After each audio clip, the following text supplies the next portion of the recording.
¿Existe Dios? Es sin duda una de las preguntas más recurrentes y meditadas de la historia. Y ello porque los humanos somos seres físicos y espirituales, y nuestras almas tienen el constante anhelo de saber lo que hay en el mundo y dónde y cómo empezó todo. Repitamos pues la pregunta: ¿existe Dios?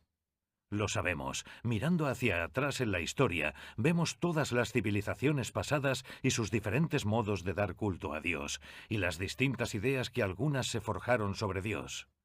Incluso si el mundo hubiera surgido de un Big Bang o de un estallido de diversos elementos, ¿de dónde vinieron tales elementos o esa energía que causaría el Big Bang?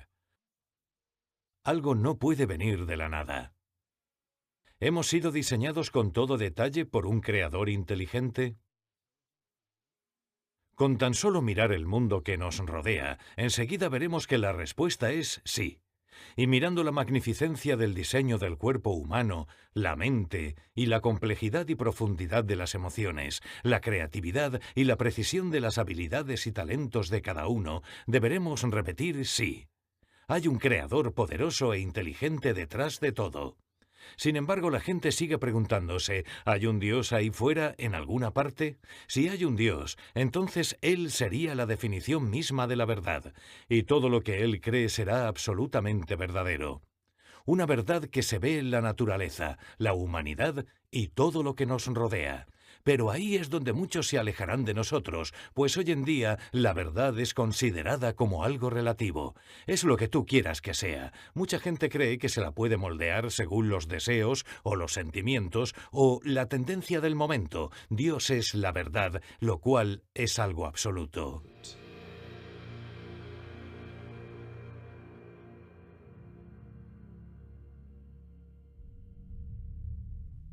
En los Evangelios, Jesús nos dice: «No he venido a traer paz, sino división. He venido a traer espada». ¿Qué espada es esa? ¿De qué espada habla? Podríamos reducirlo a una cosa: la verdad. Mira el mundo de hoy. Estamos rodeados de gente y todos conocemos a personas que no aceptan la verdad. Sabemos que ello causa divisiones. Pueden darse en nuestras familias o con compañeros de trabajo o estudios. Incluso se da en la Iglesia y sus dirigentes. Los confines de la verdad pasan por el corazón de cada uno. ¿De qué lado me pongo yo? ¿La acepto o no la acepto? ¿Veo la verdad tal como es realmente y vivo mi vida de acuerdo a ella? En muchas relaciones se dan sufrimientos, pues personas que amamos las vemos ni aceptar ni vivir según la verdad. ¿Por qué es tan importante saber que hay una verdad absoluta, que Dios es la verdad misma? ¿Por qué? Pues porque obraremos según lo que realmente creemos, aceptamos y profesamos. Ello constituirá nuestra forma de vivir. Así que si no creemos en la verdad absoluta, andaremos como dispersos. A eso se lo conoce como relativismo. Y es uno de los ataques más grandes y tenebrosos del mundo de hoy.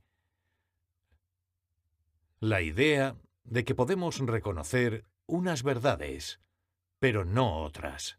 Por ejemplo, si se plantean las verdades de la naturaleza, algo simple como la gravedad, nos dirán: «Eso es fácil, ya lo sabemos todos». Pero si se plantea la verdad sobre Dios y de su ley, ahí surgirán ya las fricciones. El primer mandamiento es claro, nos dice: «Yo soy el Señor, tu Dios. No tendrás otros dioses frente a mí. No te fabricarás ídolos ni figura alguna». Algo crucial. De ese primer mandamiento, que habla de buscar a Dios y adorarlo, y del amor debido a Él, surgen muchas derivaciones. Dios pide que reconozcamos quién es Él, que aceptemos que Él es la verdad y que hemos de vivir según ella. Pero la batalla es real y llega hasta hoy. Necesitamos estar preparados y entender cómo pelear esta batalla entre la verdad y el relativismo.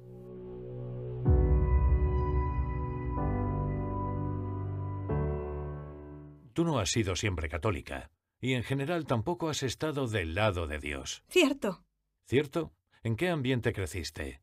Y dado que no siempre has estado de acuerdo con la verdad, ¿qué te mueve a venir a este instituto, enseñar sobre la fe y ayudar a la gente a entender la verdad? Ha sido todo un proceso. Yo misma no podría haber escrito nunca el guión, algo que daría pie a hablar largamente sobre estar abierto al Espíritu Santo. Yo crecí en el este de Texas, como protestante bautista del sur, y tenía muchas preguntas.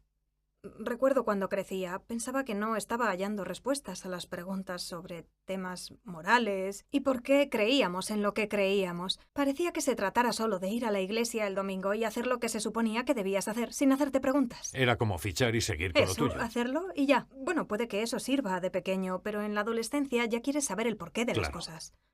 También escuchaba a distintas denominaciones, porque estábamos en el cinturón bíblico protestante. La gente de la así llamada Iglesia de Cristo me decía que eran los únicos que irían al cielo. Los metodistas me decían que eran ellos los que irían. Los bautistas me aseguraban, no, somos nosotros los que vamos al cielo. Yo era avispada, pero no creo que se necesite ser muy sagaz para darse cuenta de que no podían estar Cierto. todos en lo cierto.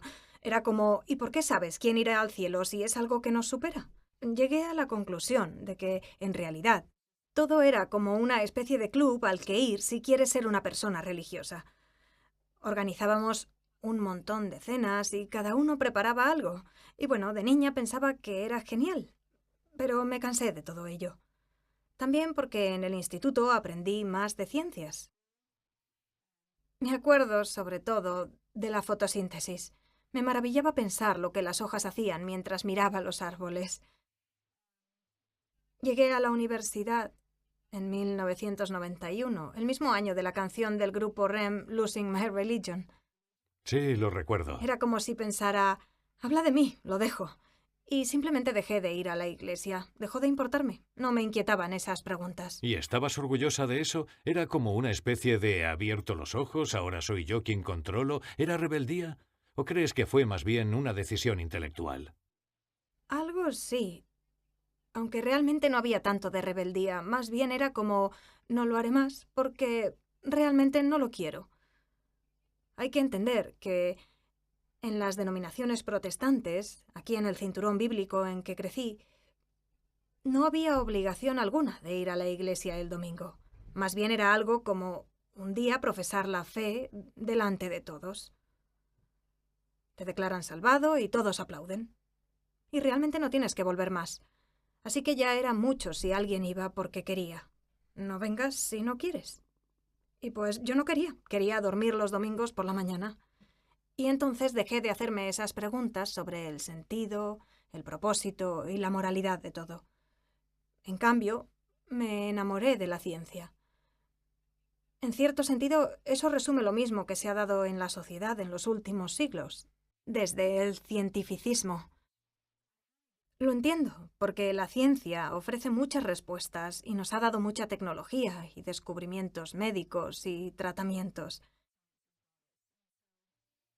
Así que seguí esta misma trayectoria en mi vida, decidiendo que, si realmente quería conocer la verdad, tenía que aprender ciencias. ¿Dirías, pues, que la ciencia se convirtió como en tu Dios o tu religión? Simplemente dejé de considerar tales palabras en mi diccionario. Ya, Dios, religión, lo que sea. Simplemente aprende ecuaciones químicas y haz los cálculos. vale. Eso lo resuelve Y todo. eso es todo lo que quería saber. Y fuiste tan lejos como para trabajar en los laboratorios DuPont, ¿cierto? Sí, eso era mi vida. Quería hacer algo bueno con mi vida. No me planteaba la razón de ello. Pero quería hacer algo bueno con mi vida. Ya entonces se hablaba del cambio climático. Así que se me ocurrió que si las hojas toman la luz del sol y la convierten en energía generando biomasa, entonces probablemente eso nos permitiría encontrar una fuente de energía alternativa a los combustibles fósiles. Así que simulé la fotosíntesis con nanomateriales. Y encontré al profesor más destacado en la materia en la Universidad Estatal de Pensilvania. Le escribí y entré en su laboratorio de investigación. Tras conseguir allí mi doctorado, pasé a trabajar en DuPont. Mientras tanto, sucedieron un montón de cosas, pero todo empezó con hacer ese posgrado para intentar salvar el planeta. Literalmente, me sentía comprometida con algo. Y luego... No funcionó. Así que llegas al punto en que estás trabajando en el campo soñado desde niña. Llevas una vida de científica. Así es, lo era. Todo te iba sobre ruedas. ¿Qué pasó para que, de repente, en algún momento te dieras la vuelta y estés ahora aquí? Sí, comenzaba a mis 30 años y ya tenía 2 hijos. Y recuerdo que me di cuenta de que no estaba siendo una buena madre para ellos, pues no tenía código moral alguno.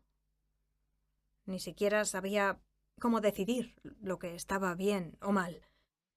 Y nunca me había importado. Y, por desgracia, en mis 20 años vivía literalmente hasta el fondo, según esa lógica. A hacer lo que quiera hacer. Y retar a cualquiera a ver si me detiene. Por ello lo pasé bastante mal a mis 20 años. Cuando llegué a los 30 quería hacerlo mejor. Quería ser una buena madre, lo deseaba, sabía que quería a mis hijos y no sabía cómo hacerlo. Fue como si mi voluntad se detuviera. Como si la vida me hubiera llevado a un punto en que un día tuve que volver a ponerme de rodillas y rogarle a Dios que me diera otra oportunidad, porque sabía que en verdad había echado a perder mi vida, había roto todas mis relaciones, ya no me quedaba nadie que me quisiera, porque había ido dejándolo todo. Y fue entonces cuando me dije que todo había pasado por estudiar la fotosíntesis, fascinarme y tratar de copiar algo que las hojas ya estaban haciendo. Pero yo con mis investigaciones ni siquiera había podido acercarme a ello. Y fue como una especie de momento de humildad. Finalmente dije, vale, bien, Dios, dame otra oportunidad y lo haré mejor esta vez. Así que recé, la primera vez en más de una década. ¿Crees que eso vino de la formación que habías tenido de niña? Al menos sabías que había algo. Sí, Mira, creo que es importante decirlo a los padres, especialmente a los que nos estén viendo o escuchando, y estoy seguro de que por tus actividades puedes corroborarlo. Yo lo veo todo el tiempo. Me refiero a eso de me preocupan mis hijos, siento inquietud por ellos. Es lógico, hay razones para estarlo, pero también hemos de tener la esperanza de que si hemos plantado la semilla, si hemos puesto los cimientos, tendrán más posibilidades de volver si se han alejado.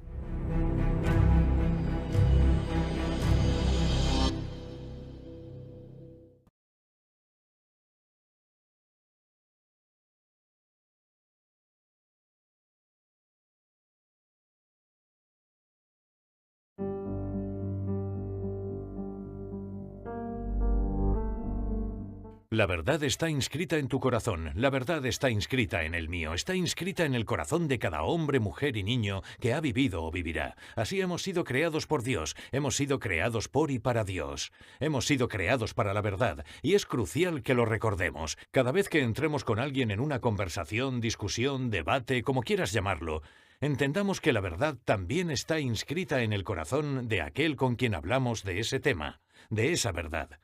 Cierto que puede que no lo acepten mientras lo hablamos, quizá no lo acepten entonces. Puede que sí lo hagan años después, o puede que nunca los veamos aceptarlo plenamente, si es que alguna vez lo hacen. Pero entendamos que nuestro papel en el mundo es ser testigos de la verdad y saber que todos con los que hablamos ya están creados para ello. Del mismo modo que sé que Dios te insufló vida en tu concepción, en el vientre de tu madre, también sé que estás creado para conocer a Dios, amar a Dios y servir a Dios. Esta es una verdad que permanecerá hasta el final de los tiempos. Así evitaremos frustrarnos o alterarnos cuando las cosas parezcan no ir como deseamos. Hemos de seguir orando y estar firmes en estas convicciones.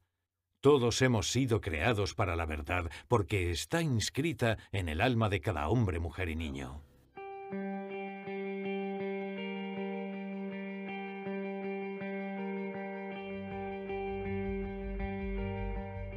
Así que ahora que nos dices que tus 20 años fueron un tiempo difícil, ¿podrías añadir algo? ¿Explicar a la audiencia esos años difíciles?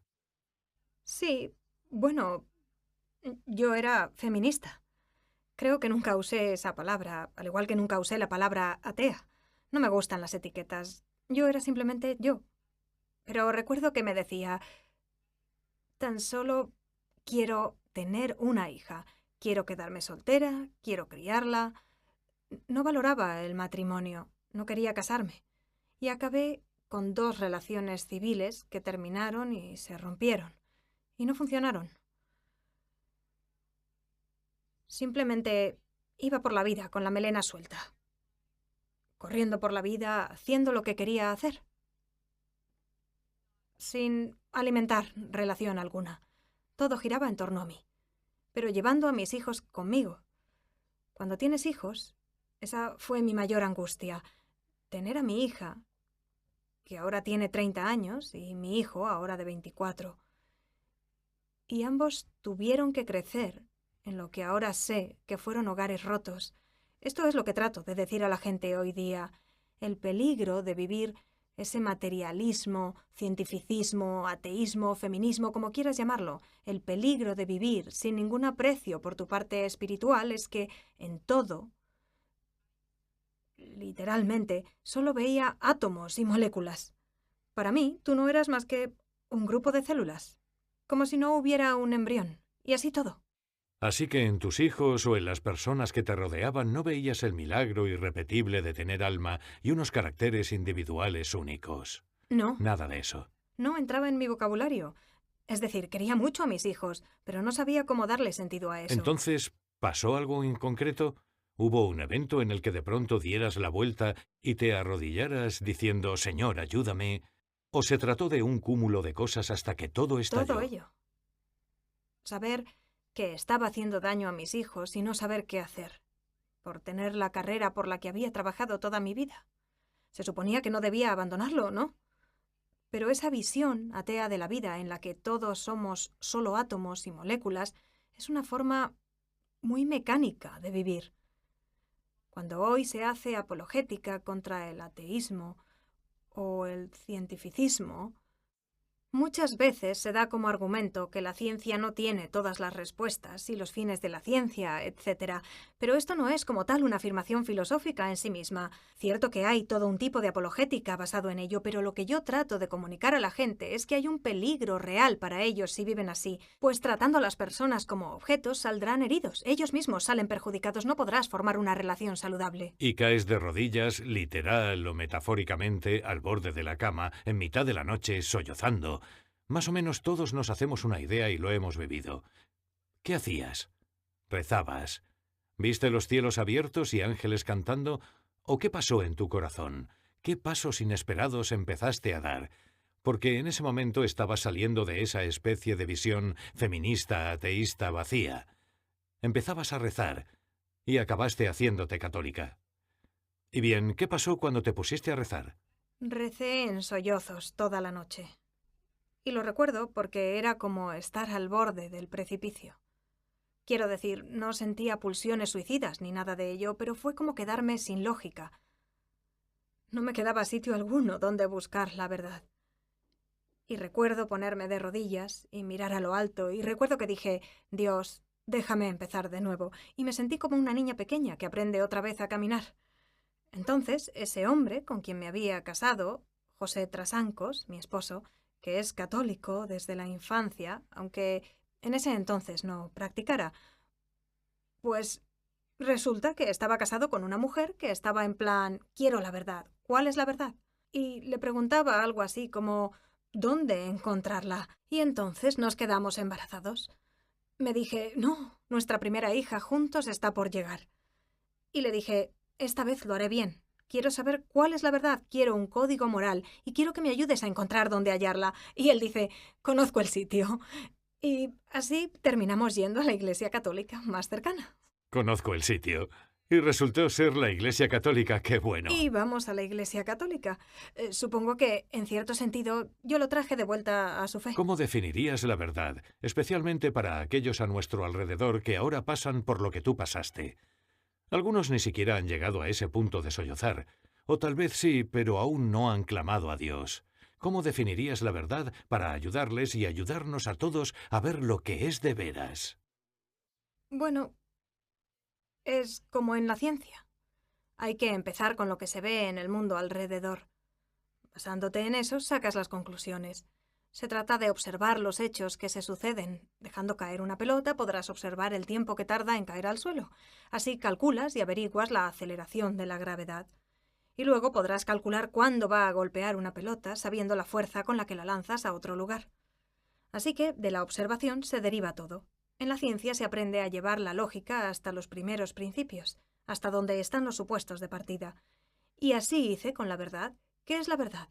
¿Cuál es la verdad? La Iglesia me lo enseñó. Pero también se trata de un camino lógico.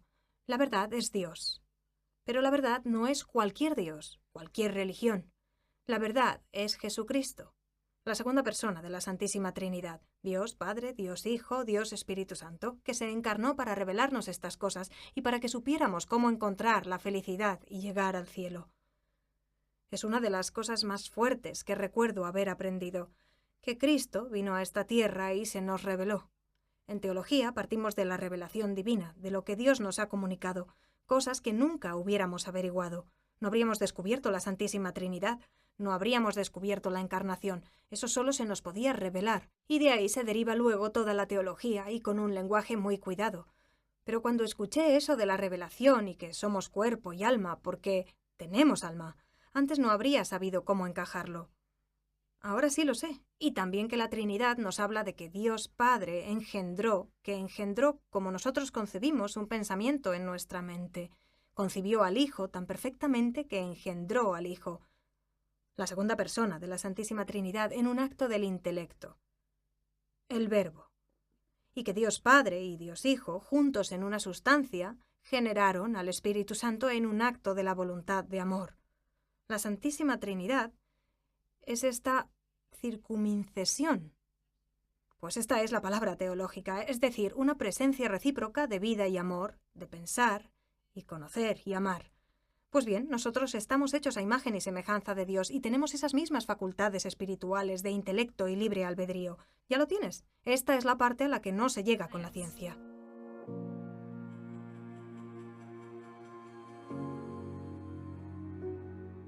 Sabemos que Dios es real, porque se nos ha revelado de tres modos: a través de la creación, por medio de su palabra sagrada en las Escrituras y por medio de Jesucristo. Todo esto está muy bien, pero hay personas que dejan la fe porque se han quemado, ya sea por una experiencia tenida con la Iglesia o por ideales y razones que no van con lo que la Iglesia enseña. Y la mayoría suelen emplear el argumento de que la verdad es relativa para respaldar sus teorías. Esta lógica tiene un serio defecto. Una de las principales razones por las que una persona decide erigirse en su propio Dios es tratar de aliviar su conciencia, porque sabe en su corazón que está equivocado. El corazón está hecho para la verdad, no para un autoengaño voluntario. Por ejemplo, si aplicamos tal sistema de creencias a la familia, resulta desastroso. Si la verdad es relativa, entonces, ¿quién tiene la autoridad en la familia? ¿Por qué habría de contar más lo que dice el padre que lo que dice el hijo? Contrasta con ello la familia que se mantiene fiel a la moral y a las verdades que nos ha dado Dios. En ella se entiende la autoridad en la familia y se sigue el orden de dicha autoridad, y con ello encuentra la armonía. Y si esa familia transmite a las generaciones futuras la verdad, que es que Dios tiene la única autoridad y que ha dado su palabra y preceptos al mundo por medio de la Santa Iglesia Católica, entonces veremos el orden para el cual hemos sido creados. Y a partir de ese orden encontramos la verdadera paz.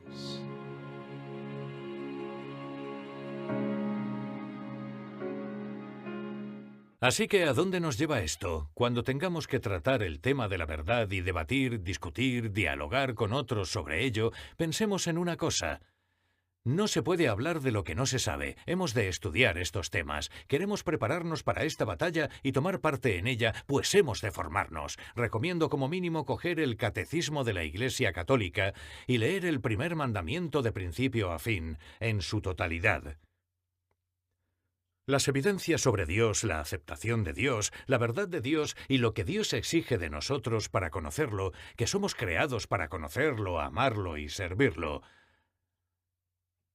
Si no aprendemos estas cosas, si no nos ponemos a estudiarlo, especialmente algo tan importante como la verdad, esa espada que divide a tantos, a tantas relaciones, sin dicho estudio no podremos participar en la batalla cuando llegue el debate, la discusión, la conversación, el diálogo con los demás.